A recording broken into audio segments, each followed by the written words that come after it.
Good morning all of you. आज हम बात करने वाले हैं विमित सूत्र की। तो सबसे पहले जो टर्म्स है हमारे पास आयतन है। आयतन का विमित सूत्र ज्ञात करने के लिए हमारे पास उसका फार्मूला हमें पता होना चाहिए। तो फार्मूला होता है लंबाई गुणित चौड़ाई गुणित ऊंचाई। तो जो चौड़ाई और ऊंचाई है ये भी एक प्रकार की लंबाई होती है। हम इसे लंबाई की घात 3 लिख सकते हैं। तो आयतन का विमित सूत्र हो जाएगा क्या,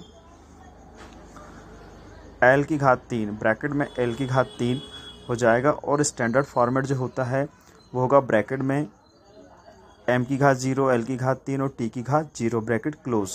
तो ये हमें ध्यान रखना है। तो किसी भी भौतिक राशि का विमित सूत्र ज्ञात करने के लिए हमारे पास उसका फार्मूला हमें पता होना चाहिए। और जो फार्मूला है वो जिन मूल राशियों से बनता है उनके विमित सूत्र हमें पता होना चाहिए। उसके बाद बात करते हैं हम वेग या चाल। तो चाल या वेग के लिए हम दूरी बटे समय का यूज़ करते हैं। वेग या चाल का विमित सूत्र क्या हो जाएगा, L/T। अब दूरी को रिप्रेजेंट करते हैं L से और समय के लिए T यूज़ होता है। अब जब हम इसे एक लाइन में लिखेंगे तो ब्रैकेट में L T की घात ऋण 1 होगा और ब्रैकेट क्लोज होगा। जब T ऊपर जाएगा, व्युत्क्रम का नियम हम पढ़ते हैं तो उसमें क्या होता है कि व्युत्क्रम का नियम हमें ये बताता है कि यदि 5 का व्युत्क्रम हमें लिखना है तो वो होता है कितना, 1/5। तो इस टाइप की चीज़ों का यूज़ किया गया है यहाँ पे। अब ब्रैकेट में क्या हो जाएगा, इसका स्टैंडर्ड फॉर्मेट बन जाएगा m0l t की घात कितनी हो जाएगी, -1। उसके बाद तीसरा है त्वरण।